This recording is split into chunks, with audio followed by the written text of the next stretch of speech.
Welcome to our Behind the Mic with MAB podcast. I'm your host, Amanda Fontaine. Join me as I chat with vibrant radio hosts, intriguing television personalities, and the brilliant minds behind TV and radio stations in our broadcast community.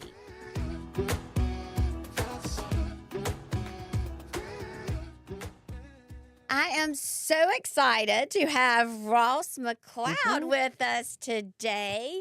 Ross has been a reporter with WTOK in Meridian, and you start Monday at WDAM in Hattiesburg. Are you excited? Very excited, and also just excited to stay in the Magnolia State. I've come to love the state of Mississippi.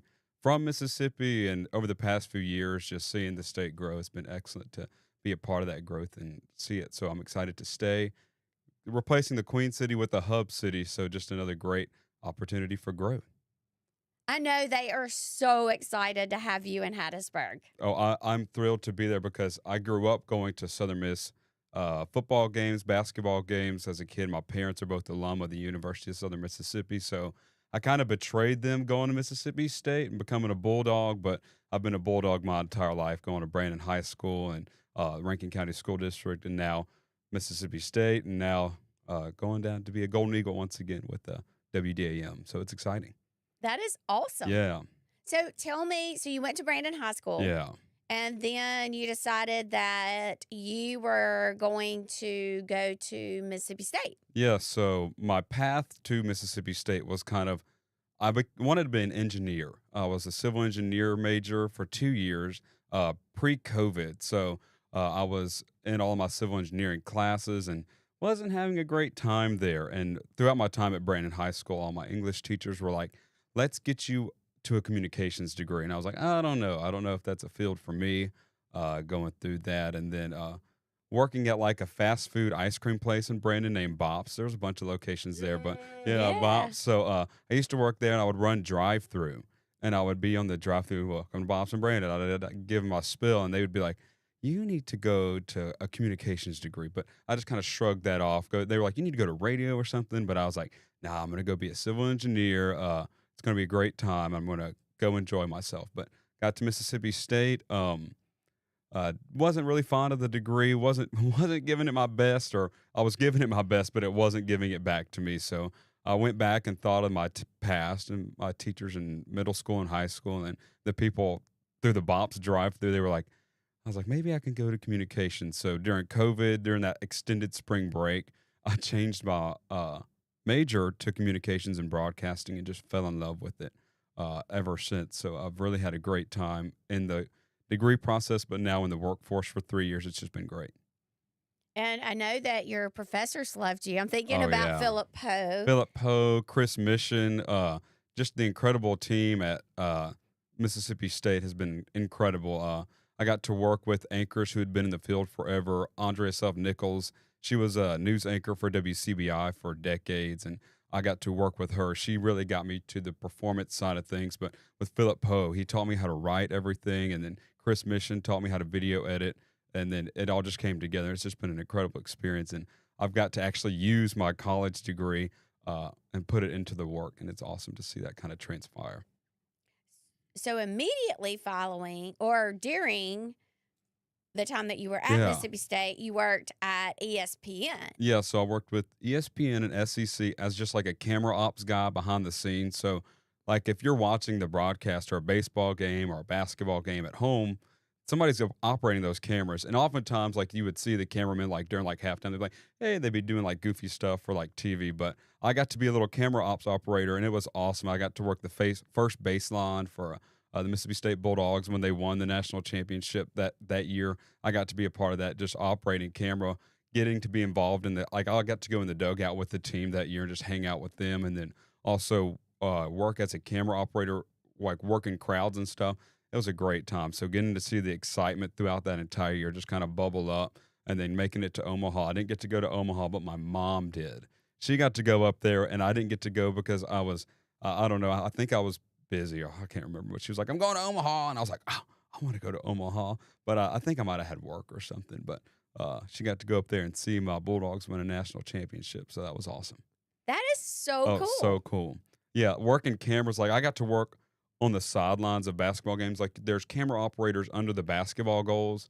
And like I would sit there and then like when the centers would fall, like the really tall, like 7 foot plus members of the basketball team that would fall, they would kind of like fall in my lap. And I'd be like, oh no. And then I'd fall off my little stool and of course like your director's like, is the camera okay? Is the camera okay? Because those cameras are costly. They're hundreds of thousands of dollars worth of equipment. They're like, oh, then they go, are you okay? Are And you I'm, okay? yeah, I'm all right. I'm all right. But the camera's okay. So I still have a job. But no, it was a great experience. And I got to use that photog experience. Definitely worked its way into the field that I work in now. So it's just awesome how all that kind of planned out. How did you decide on WTOK? Oh, there was a lot of process. So coming out of college, COVID had kind of went away and that the markets just flooded with jobs. TV stations were looking to hire. There were 1,800 jobs within the company I work for open for reporters, producers, and anchors at that time with Gray Television. They were just flooded with open spots. So I got to meet a lot of people, and then through MAB at Mississippi State, I met my boss, who wasn't my boss at the time, Jackie Harms. She was like, "You're gonna come work for me in Meridian, Mississippi." Now I kind of said, "I don't know about that one, Jackie," but she kept pushing. But she also helped me put my resume out there. She sent my resume out in reel out to 50 plus news directors. She was just a really big help in getting that, and I saw her just willing to help. I was like, I don't think I'm going to come work for Meridian. I want to kind of go somewhere kind of far from my first job. But then thinking about it, after seeing her like willingness to help me, and I was like, maybe this will be a great spot for me. It's only an hour and 20 minutes from my hometown. I get to stay close to family while also kind of create my own life, but also get an experience of a lifetime. So I thank you, Jackie, for pulling me away from all the other news directors and looking over my reel. It was just awesome. MAB, thank you for my job. I love Jackie. I'm Yeah, so Jackie's sad great. that she's in Colorado now. She's in but- Nebraska now. Oh, Nebraska. Yeah, That's she right. switched real quick on us, but now True. she's back in Nebraska. So excited for her. Yeah, that's great. And her new opportunities. Yeah, she's still working with Gray, and she's the GM for her station that she was news director at several years ago. So she's back home, and she was a news anchor there. And so it's incredible to see her back home, and I know she's happy about it. It's so funny now that we're talking about this because I actually remember MAB Day on campus at Mississippi State with you as one of the potential new hires in our industry. And I remember Jackie going, I like that boy. I remember her so saying funny. that. No, I remember when Brad Kessie, the former news director for LOX, was there. And I was sitting there interviewing with him after I'd already spoken to Jackie. He was sitting there speaking to me, and she was like, "Don't you say that word, Brad." And I was like, "What word is she talking about?" And then he said, "We have beaches." And she was like, "He said the word. He said the word. He's going to pull them away." And I was like, there's a lot of casinos down there, but the beaches don't always like think, because, Gulf Coast is beautiful and all, but I've never really gone and sat on the beaches, even though I've definitely have. We definitely did this past week. Yes, we did. We ran the beaches down on Bay St. Louis. It was fantastic. But no, she was like, "Don't say the word beach around him. You're going to pull him away from Meridian." But didn't keep me from going to Meridian, and I'm so grateful for that experience.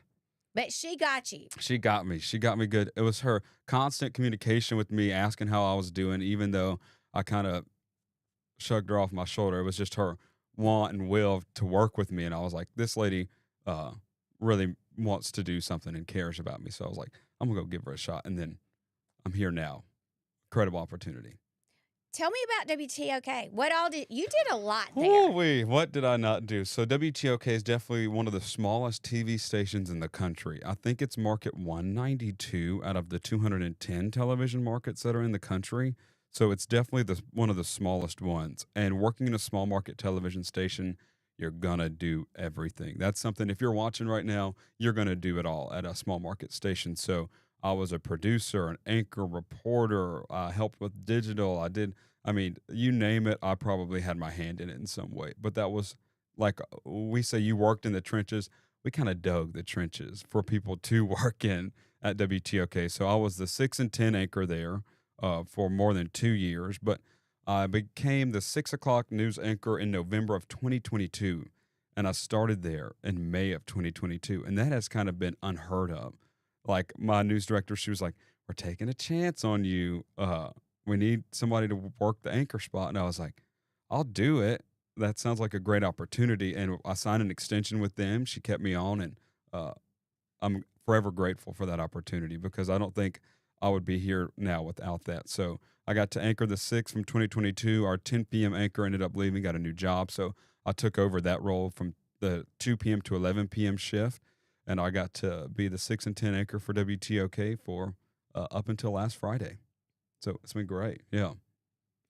I know that your last farewell Yeah, that was kind of show was emotional. hard. It was very difficult. You don't think about it going into a place, and 3 years is not a long time, but for somebody who's just getting their foot in the door and really learning the business and getting to know everybody in a community like that, 3 years is a long time.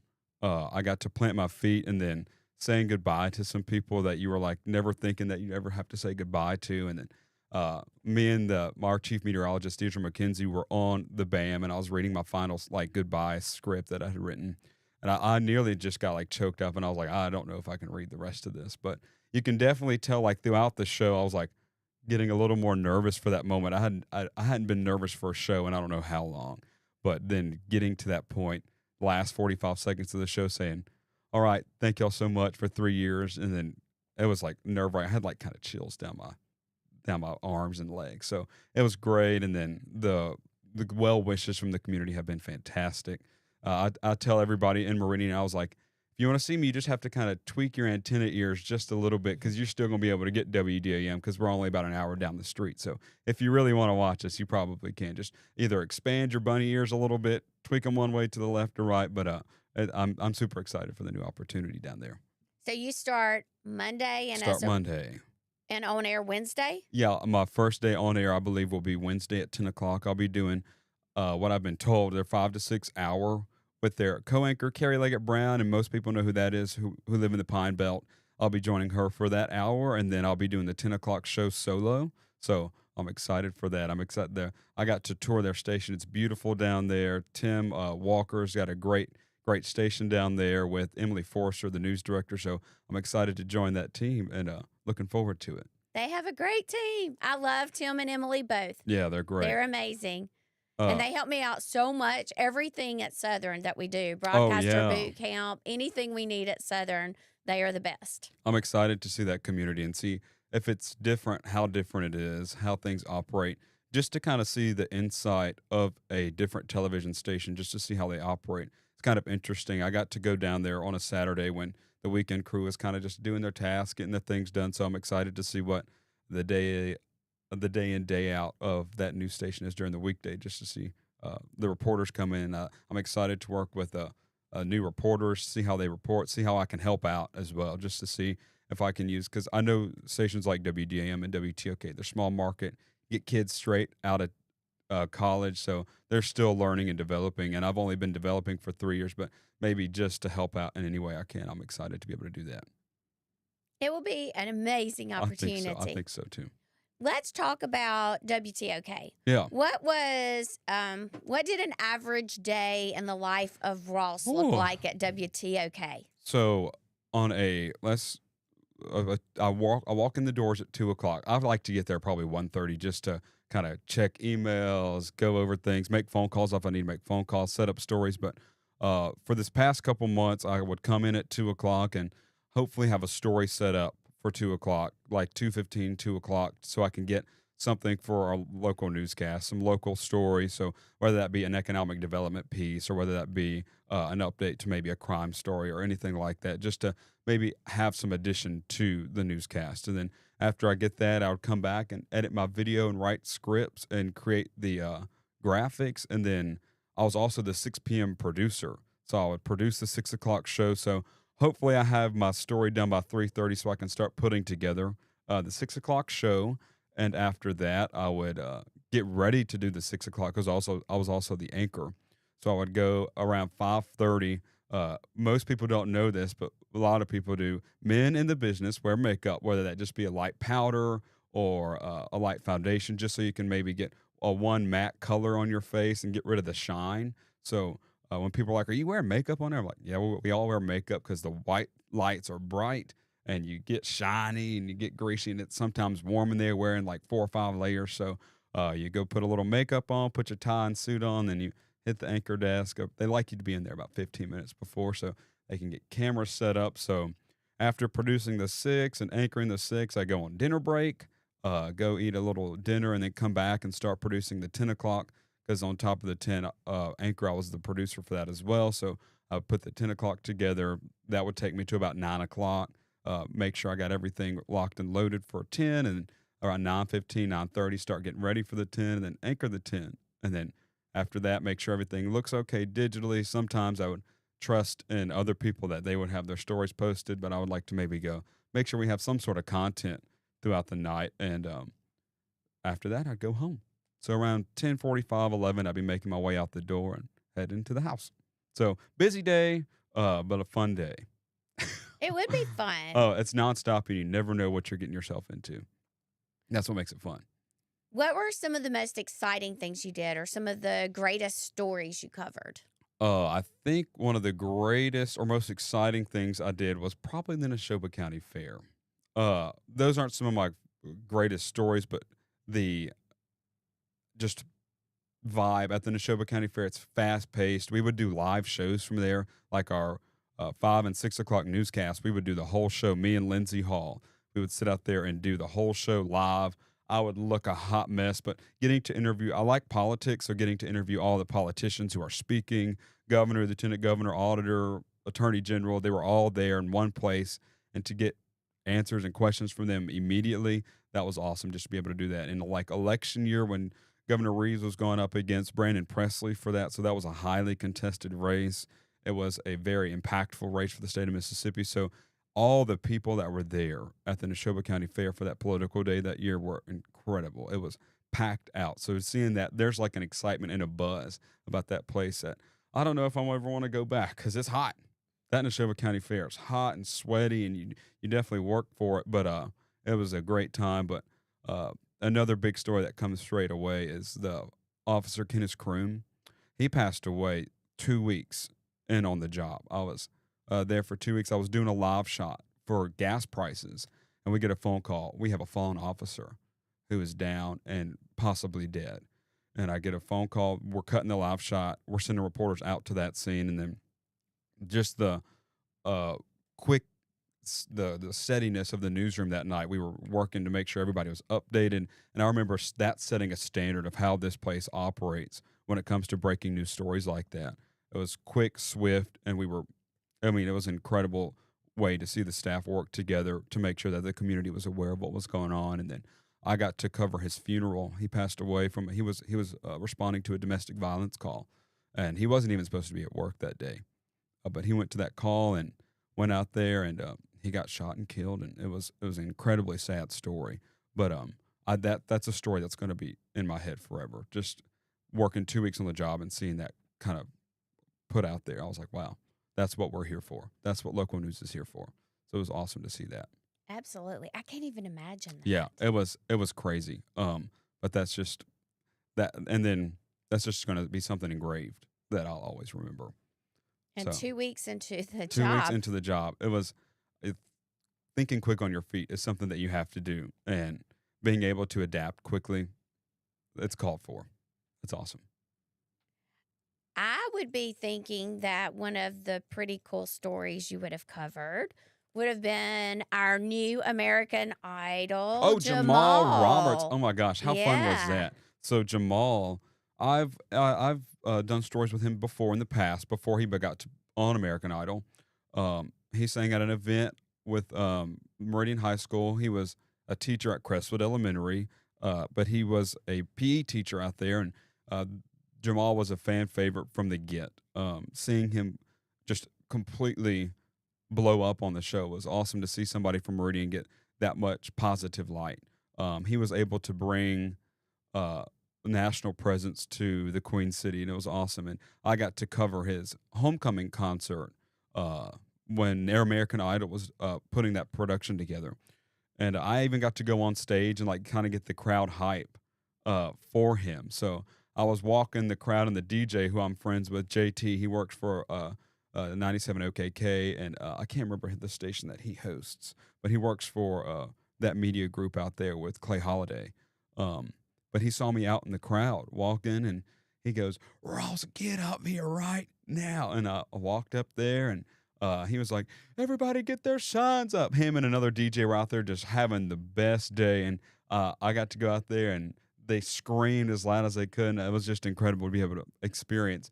It was like 10 to 20,000 people out on City Hall lawn, just kind of screaming and having the best day that they've ever had. So it was incredible to see. And then after he won American Idol, we had crews on the ground getting reaction. I remember Diamond Paler, our 10 o'clock anchor that night. She does the weekends, and it was a Sunday night when it was announced. And when he won, there was a crowd on City Hall lawn at like 11 o'clock at night, just like celebrating. They had their signs out. It was incredible. And Diamond was like, I went out there and got some footage of that. And I was like, "You are awesome. Thank you so much." Because it just made the city look good to have something like that. So he's going to be able to be enshrined in the Queen City forever, kind of putting us back on the map. We've got great music icons throughout the city. We've got David Ruffin, Jimmy Rogers, and many, many more talents that came out of Meridian. And just to be able to continue into the next generation with Jamal, that's going to be awesome to see.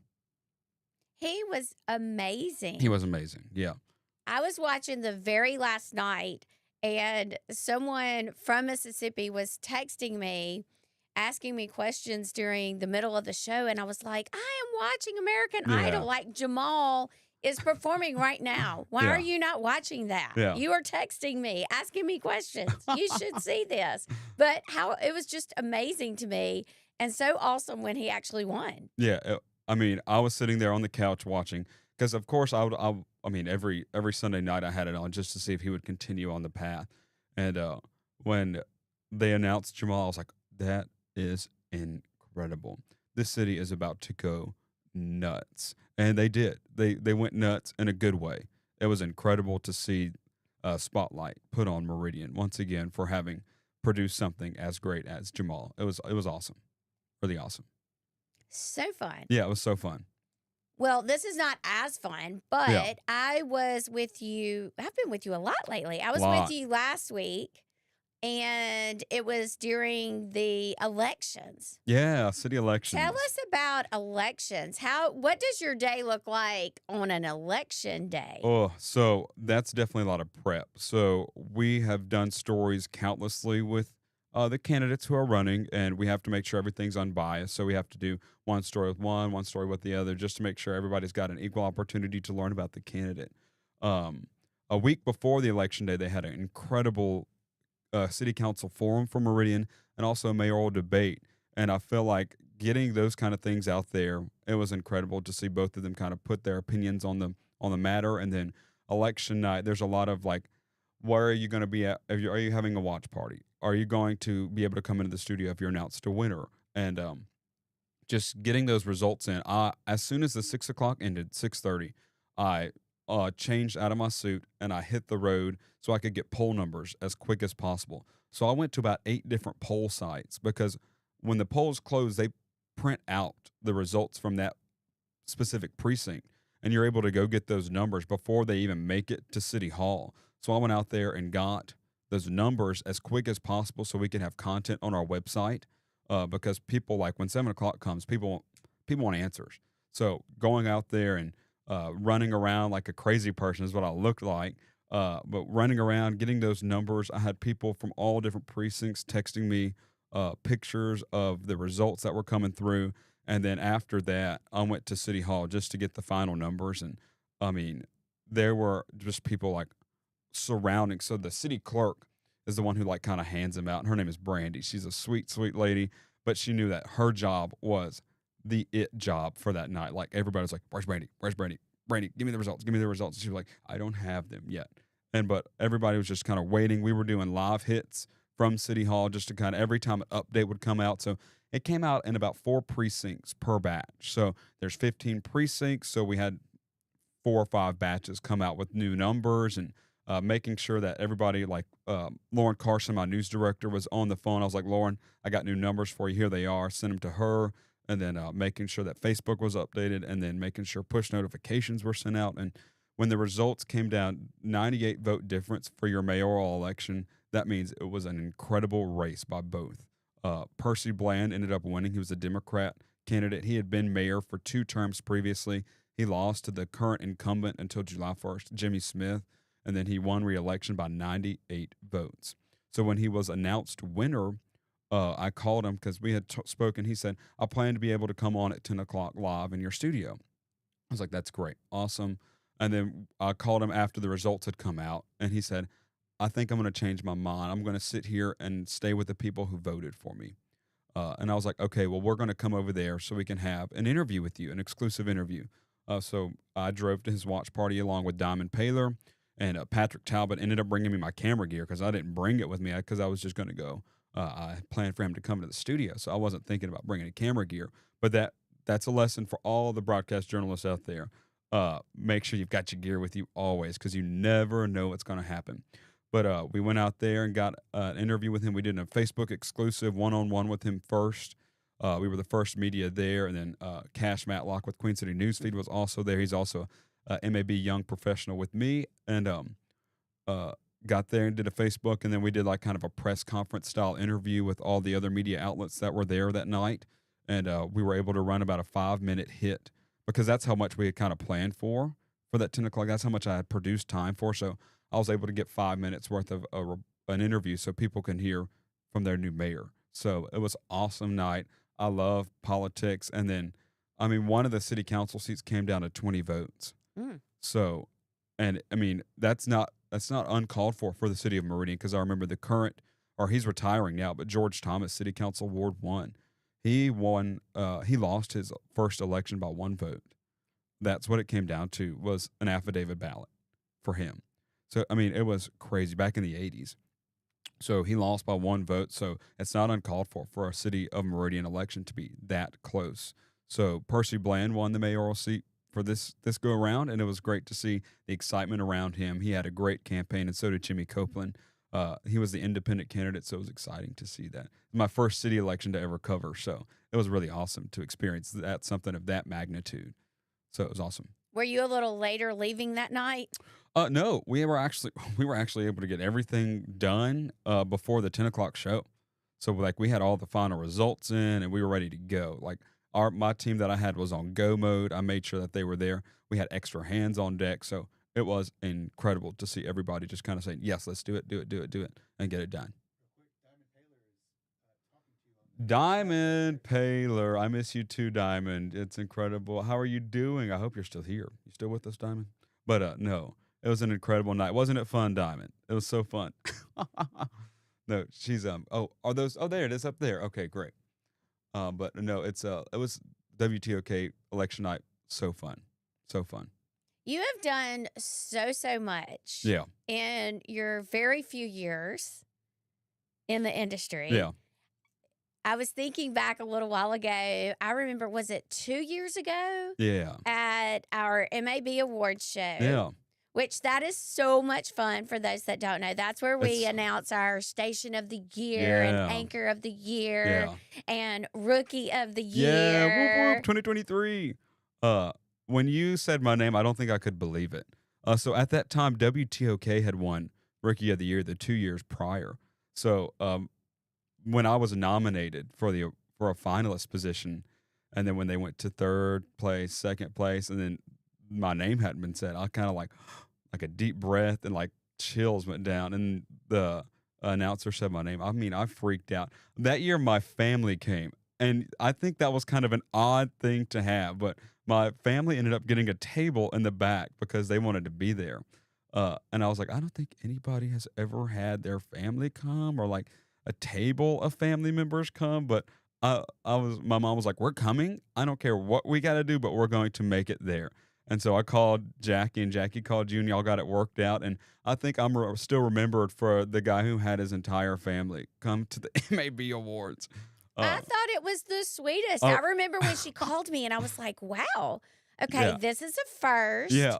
And I remember trying to think it through because all of our stations all want to sit on the front. And I was like, okay, we can make this happen, but I think we're going to have to put them in Yeah. the very Yeah. back of the It's all right. Yeah. room, or they may be upstairs with the students. I'm not sure, but Yeah. we're going to get them there. And you had the sweetest family Yeah, they're and awesome. friends that were there Yeah. with you. So I had some of my family members were on a cruise. My dad's parents were on a cruise, but they hate that they missed it. But we made sure they were updated.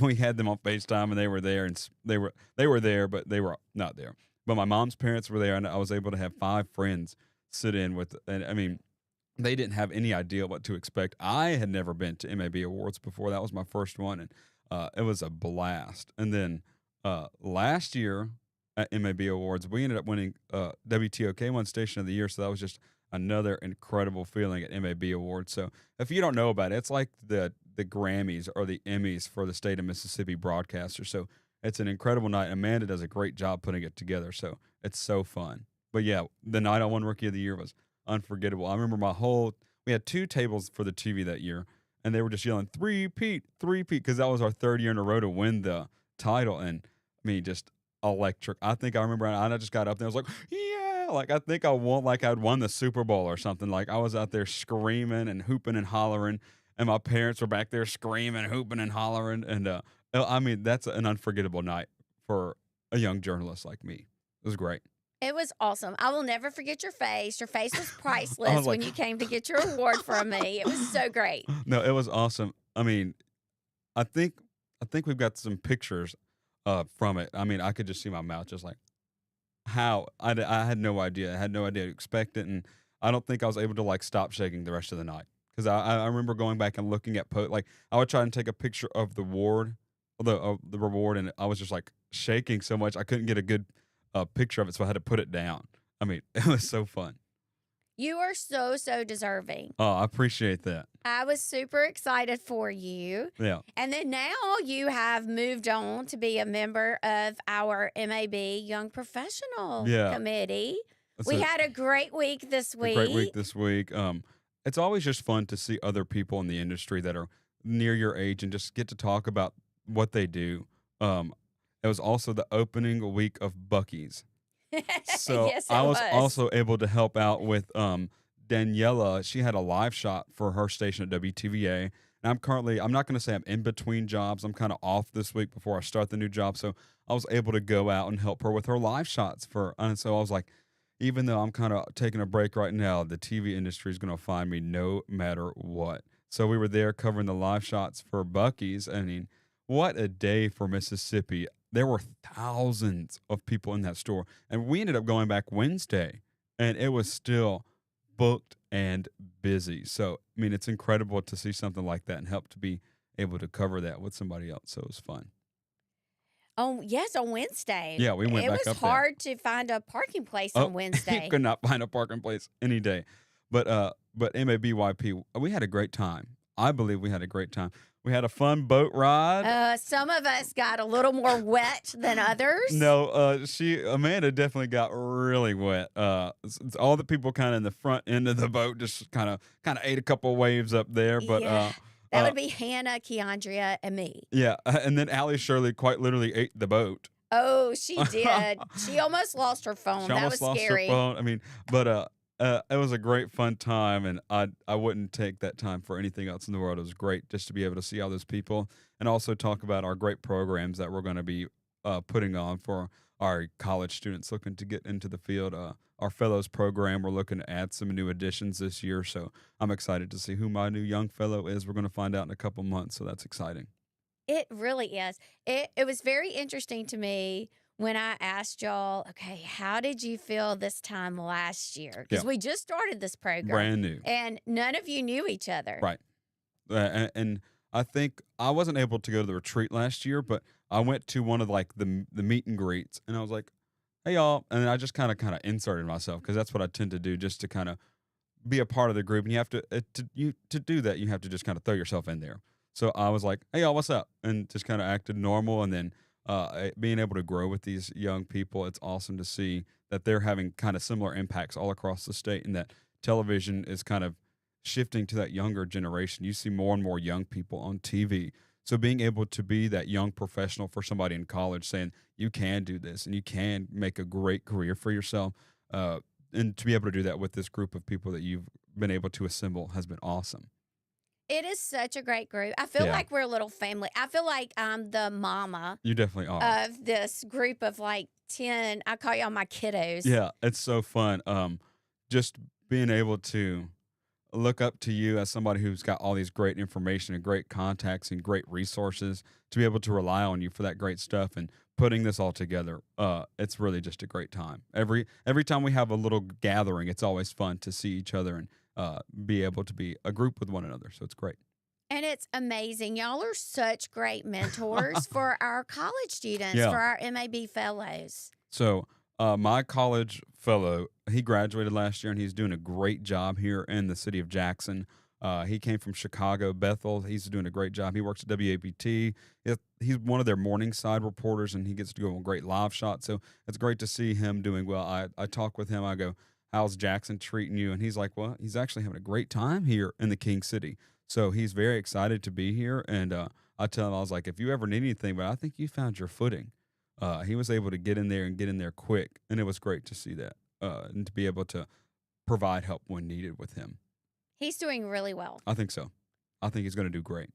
But I love that y'all encourage our college students and encourage them to stay in Mississippi and to stay in the industry. That's great. Being able to speak at not just like YP events with our mentees, but speak at like MAB events like we have at Mississippi State, Ole Miss, Southern Miss, JSU, any of those universities. It's great to see that there's still a want to work in the TV industry. This year at MAB at Mississippi State, I spoke with so many people that they were all like, I want to work in TV. I want to work in, or even print. There was a lot of people who wanted to work in newspaper. And I was like, I'm so glad that there's people actually genuinely interested in journalism and broadcasting. And it's just great to see those smiling faces ready to get to work. And I'm excited to be a part of that generation that helps lead them. If you had to give those students that you were just talking about words of wisdom for the broadcast industry, what would you tell them? Everything you learn, remember it. You're going to use every skill you learn in college. You might not think that with some degrees you like, why am I going to need calculus 2? Why am I going to need Calc 4 or physics or whatnot? But learning how to write for digital media, that was one of the biggest classes that I think I'm going to take a lot out of, because right now digital media is heavy. So young broadcasters, listen up, get your digital game up, because right now we are in that digital age when everybody wants everything new, now, next, and they want it quick. So you've got to be able to adapt yourself. You got to kind of create a brand for yourself and then use that for the future. So it's an ever-changing world, broadcasting is. So, and I know Amanda's learning a lot about how or teaching us how we can better improve our platforms. So it's awesome to see that happen, and then awesome to be able to tell these kids like, hey, your little social media, you think it's kind of fun right now, but it's actually going to be really vital to your career in broadcasting. So it's going to be great to see that. So true. Yeah. Is there anyone in particular that inspired you? I remember as a kid watching a lot of local news. I'm a local news junkie. Everywhere I go to a new city, I turn on local television. And I remember growing up with Bert Case, Maggie Wade, and Howard Ballou. I'm from Brandon, Mississippi, so those were our news reporters. And Byron Brown and Melanie from WJTV as well. So WLBT, WJTV, being able to grow up watching and then seeing Howard Ballou every night at 6 o'clock, getting to hear that voice come over your television, and him throw out to Bert Case out in the field, seeing him cover local news. I mean, that was like, these people are like local celebrities. Like, I mean, and you see them out in there, there's normal people, like they're there to do their job, but we treat them like, wow, they're really awesome. But Howard and Maggie definitely put a little spunk into me, like this could be a really cool job one day. And here I am doing kind of the same thing. Now. Doing this, and I spoke with Maggie. I had got done playing a round of golf in Jackson. I was like 3 months into WTOK, And at the time, I was kind of like a fill-in morning anchor. And I've got some people up there. Jackie. I Hey, know Jackie is Hey, Emily. listening. That's Emily's one of my former news director. What's up? And my friend Logan's here. Hey, Logan, how are you?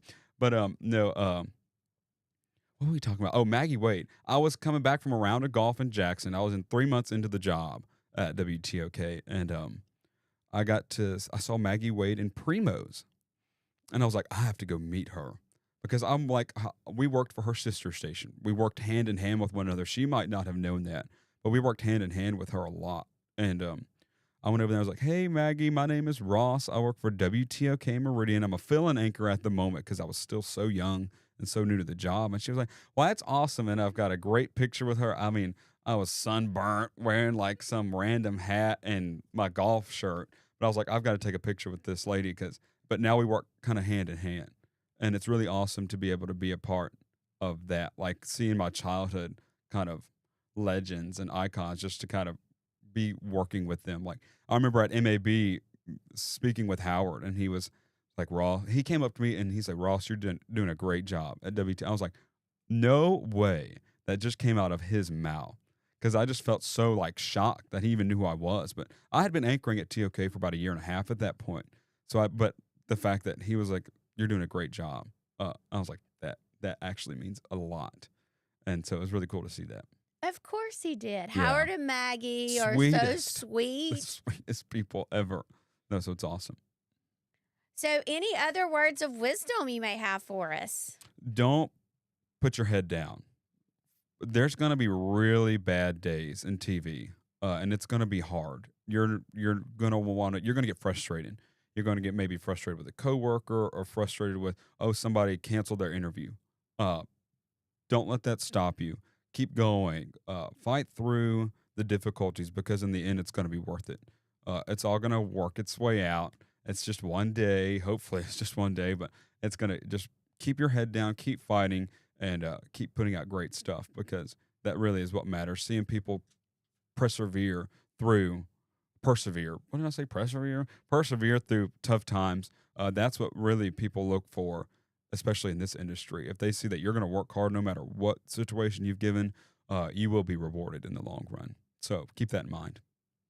Well, Ross, I think you are so, so amazing. Well, thank you. I know that your WTOK people are going to miss you so much. Yeah. And I know you are going to be awesome for WDAM. I'm excited. Can't wait to see you and see what you're going to be up to happen. like this time next week. This time next week is going to be interesting, because I'm going to be I'm like I said, I'm just excited to see how they do things. I'm used to, like, one thing that I've been kind of like thinking of like nonstop is they kind of operate their teleprompters differently. So I'm like, is this going to be good or bad for me? But we'll figure it out. Of course you will. Absolutely. Well, thank you so, so much for being here on the podcast today. When you asked me, I was like, of course. I was like, Howard Ballou sat in the chair. I'm going to go sit in that chair and do an interview with her. It's going to be great. Yes, I do remember when I asked the very first thing. You were like, well, Howard said this. Yeah. And I was like, okay, he is listening to all these podcasts. I watched the podcast. How impressive. No, I watched the love it. podcast. So I'm super excited, and I'm thankful for the opportunity to come and speak. Well, I'm so appreciative for you that you're here today, that you're on my Young Professional Committee, and that you are such a leader in this industry. Thank you for all you do. Oh, it's been a pleasure. And I've got the new MAB pins in the works for the Young Professionals group. So if you're a young professional watching, I've got your new pin design coming out soon. Oh, I cannot wait to see them. Yeah, I'm excited. That's going to be fun. Thank you for doing that for us. Of course. No, I got to design last year's. And I didn't really get too creative with it, because I wanted it to be kind of like inaugural, something momentous. But this will be fun. I can't wait to see them. Well, thank you so much. Yeah, of and I course. hope Thank everyone that's listening has a great day. All right. Oh, there's my pastor and his wife. Aww. Hey, Randy and Kelly, what's up? But thank y'all so much for watching. It's been great. Thank you. All right. Bye-bye.